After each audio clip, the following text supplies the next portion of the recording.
देश को अंग्रेजी हुकूमत से आज़ाद हुए 75 साल हो गए हैं।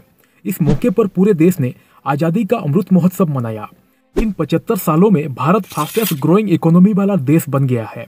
भारत को इस मुकाम तक पहुंचाने में कारोबारी जगत का बहुत बड़ा योगदान रहा है। भारत ने दुनिया में एक अलग ही मुकाम हासिल कर लिया है और दुनिया की सबसे तेजी बढ़ती अर्थव्यवस्था के तौर पर उभरा है। इसके पीछे रतन टाटा, मुकेश अंबानी और अडानी जैसे कारोबारियों का सबसे बड़ा योगदान रहा है। गौतम अडानी और रतन टाटा देश के ऐसे नाम हैं जिनका दुनिया में एक अलग रुतबा है। दोनों की अलग ही पर्सनैलिटी है। दोनों की अमेरिकी चर्चे भी सभी ने अक्सर सुने हैं। वहीं गौतम अडानी अक्सर लाइमलाइट में रहते हैं और रतन टाटा लाइमलाइट से दूर रहना पसंद करते हैं। तो आइए आज जानते हैं इन दोनों महान हस्तियों के जीवन में क्या क्या अंतर है। साथ ही हम ये भी जानेंगे कि रतन टाटा गौतम अडानी से ग्रेट क्यों है। आगे बढ़ने से पहले एक जरूरी सूचना, अगर आपने अभी तक इस चैनल को सब्सक्राइब नहीं किया है तो जल्दी से सब्सक्राइब कर दें, क्योंकि इस चैनल पर हम आपके लिए दुनिया के बिजनेस से जुड़ी हुई महान व्यक्तियों की जीवनी लेकर आते रहते हैं। इससे पहले हमने रतन टाटा और गौतम अडानी जी की सक्सेस स्टोरी के बारे में सेपरेट वीडियो बना रखे हैं। आपने अभी तक उन वीडियो को नहीं देखा है तो लिंक डिस्क्रिप्शन बॉक्स में दिया गया है, तुरंत जाकर वो वीडियो को देख लें, क्योंकि उन वीडियो को देखने के बाद आपको पता चलेगा कि किस तरह से इन लोगों ने संघर्ष करते हुए आज इतना बड़ा मुकाम हासिल किया है। सबसे पहले रतन टाटा और गौतम अडानी जी की कंपनियों के बारे में बात करें तो Ratan Tata piece major company के अंडर 15 से ज्यादा सेक्टर में 70 से ज्यादा बिजनेस रन करते हैं। यही वजह है कि भारत की बढ़ती इकोनॉमी में रतन टाटा सर का बहुत बड़ा योगदान रहा है। इसी वजह से कोरोना वायरस के दौरान पूरे विश्व भर में आकर मचा हुआ था, लेकिन भारत की इकोनॉमी पर कोई खास प्रभाव दिखने को नहीं मिला था। वहीं बात करें गौतम अडानी जी की तो उनके पास 8 मेजर कंपनियों के अलावा 18 से ज्यादा सब्सिडरी कंपनी है। अगर रतन टाटा की कंपनियों से उन्हें कंपेयर किया जाए तो गौतम अडानी जी इनके आसपास भी नहीं है। अब बात करते हैं रतन टाटा सर और गौतम अडानी जी के बिजनेस से होने वाली इनकम की। तो 2022 की डेटा के अनुसार यदि रतन टाटा जी के सभी बिजनेस को मिलाने के बाद उनकी मार्केट वैल्यू 340 बिलियन है। वहीं गौतम अडानी जी की सभी बिजनेस को मिलाने के बाद 2022 में एक रिपोर्ट तैयार की गई है, जिसमें यह पाया गया है कि उनकी सभी बिजनेस को मिलाने के बाद उनकी मार्केट वैल्यू 260 बिलियन डॉलर है। आपको ये जानकर हैरानी होगी कि रतन टाटा सर की एक कंपनी से 40% इनकम जनरेट होती है और उसका नाम है टाटा कंसल्टेंसी सर्विसेज, जिसे TCS के नाम से जाना जाता है और ये भारत की सबसे बड़ी कंपनी में से एक मानी जाती है। वहीं बात करें गौतम अडानी जी की तो उनके पास ऐसी कोई भी कंपनी नहीं है। उनके पास लगभग सभी कंपनियों के शेयर एक ही प्राइस के हैं। अब आप लोग सोच रहे होंगे कि जब रतन टाटा सर गौतम अडानी से ज्यादा पैसा कमाते हैं और उनसे ज्यादा संपत्ति है, फिर भी ये दुनिया के अमीर आदमियों की सूची में शामिल नहीं है। तो इसका जवाब आपको वीडियो के लास्ट में मिलेगा। गौतम अडानी जी की भारत के प्रधानमंत्री नरेंद्र मोदी जी और अमित शाह जी से काफी गहरी दोस्ती है और जिसके चलते वो हमेशा लोगों के द्वारा ट्रोल किए जाते रहते हैं। हाल फिलहाल की बात करें तो एनडीटीवी की लगभग 50% हिस्सेदारी गौतम अडानी जी ने खरीद ली है, क्योंकि एनडीटीवी मोदी जी के बारे में उल्टा सीधा बोलते रहते थे।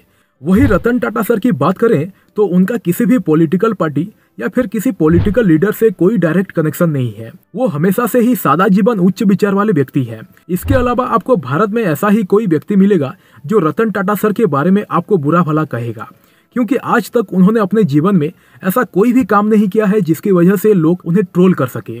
गौतम अडानी जी की दोस्ती भारत के बड़े बड़े आदमियों से मिलेगी, लेकिन वही रतन टाटा सर की दोस्ती आम आदमी से मिलेगी, क्योंकि उनका हमेशा से ही ऐसा रहा है कि सभी लोगों को बराबर का सम्मान देते हैं, चाहे वो गरीब हो या फिर अमीर। अब बात सोशल मीडिया अकाउंट के करते हैं तो गौतम अडानी जी के ट्विटर पर 6.6 लाख फॉलोअर हैं। वहीं बात रही रतन टाटा सर की तो उनके ट्विटर पर 1.5 करोड़ से भी ज्यादा फॉलोअर हैं। सबसे हैरान करने वाली बात यह है कि गौतम अडानी जी की इंस्टाग्राम से बिल्कुल ही कट है। उनका इंस्टाग्राम अकाउंट नहीं है, लेकिन वही रतन टाटा सर का इंस्टाग्राम अकाउंट है जिस पर 7 लाख से भी ज्यादा फॉलोअर्स हैं। लोग रतन टाटा जी को अधिक पसंद करते हैं। इस बात का अंदाजा हम पिछले दिनों हुई घटना से भी लगा सकते हैं, क्योंकि पिछले कुछ दिनों में ट्विटर पर रतन टाटा सर काफी ट्रेंडिंग रहे थे। इसके पीछे कई वजह थी कि लोग लगातार रतन टाटा सर को भारत रत्न से सम्मानित करने की बात कर रहे थे, क्योंकि जिस तरह से वो समाज के हित में कार्य कर रहे थे उसको देखते हुए सभी लोगों को ये लग रहा था कि उनको भारत का सर्वोच्च सम्मान से सम्मानित किया जाना चाहिए। इस घटना को देखने के बाद आप इस बात का अंदाजा तो लगा ही सकते हैं कि रतन टाटा सर किस तरह लोगों के दिलों पर राज करते हैं, जिन्होंने अपने देश और देश के लोगों के हित के लिए अपना सब कुछ समर्पित कर दिया है, जिन्होंने टाटा ग्रुप को बड़ा किया। रतन टाटा सर में एक बड़े कमाल की बात यह है कि वे सही फैसले लेने में बिलीव नहीं करते हैं, बल्कि डिसीजन लेकर उन्हें सही साबित कर देते हैं। ये एक ऐसे शख्स हैं जिन्हें 4 बार प्यार हुआ लेकिन शादी नहीं हुई। ये ऐसे शख्स हैं जिनका टाटा परिवार के साथ खून का रिश्ता नहीं है, बल्कि ये गोद लिए हुए पुत्र हैं।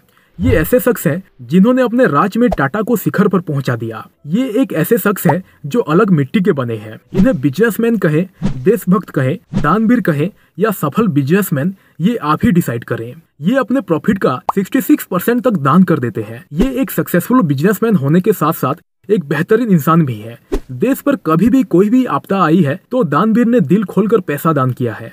इन्होंने अभी हाल ही में कोरोना वायरस जैसे महामारी के समय में 1500 करोड़ भारत सरकार को दान किए हैं। वही बात रही गौतम अडानी जी की, तो उन्होंने भी कोरोना वायरस के दौरान 100 करोड़ रुपए दान किए थे। लेकिन ये रतन टाटा सर के बराबरी तो नहीं कर सकते हैं, क्योंकि रतन टाटा सर ने उनसे 15 गुना अधिक पैसा अपने देश के लोगों की जान बचाने के लिए दान दिए थे। रतन टाटा सर एजुकेशन को लेकर काफी सीरियस हैं और उन्होंने एक एनजीओ की शुरुआत की है जिसके अंदर बच्चों को निःशुल्क शिक्षा दी जाती है।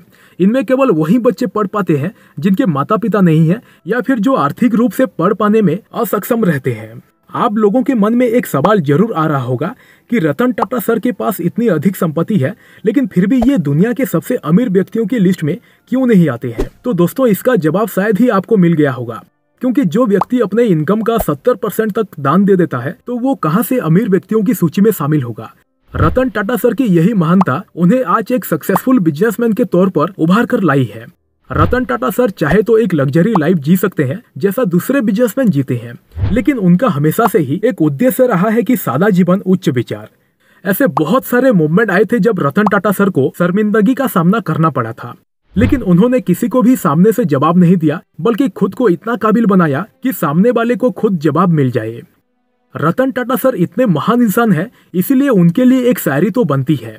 मेहनत से उठा हूँ, मेहनत का दर्द जानता हूँ, आसमां से ज्यादा जमीन की कद्र जानता हूँ। छोटे से बड़ा बनना आसान नहीं होता, जिंदगी में कितना जरूरी सब्र जानता हूँ। मेहनत बढ़ी तो किस्मत भी बढ़ चली, छालों में छिपी लकीरों का असर जानता हूँ। वे वक्त बेवजह बेहिसाब मुस्कुरा देता हूँ, आधे दुश्मनों को तो यूं ही हरा देता हूँ। काफी कुछ पाया पर अपना कुछ नहीं माना, क्योंकि एक दिन राख में मिलना है ये जानता हूँ।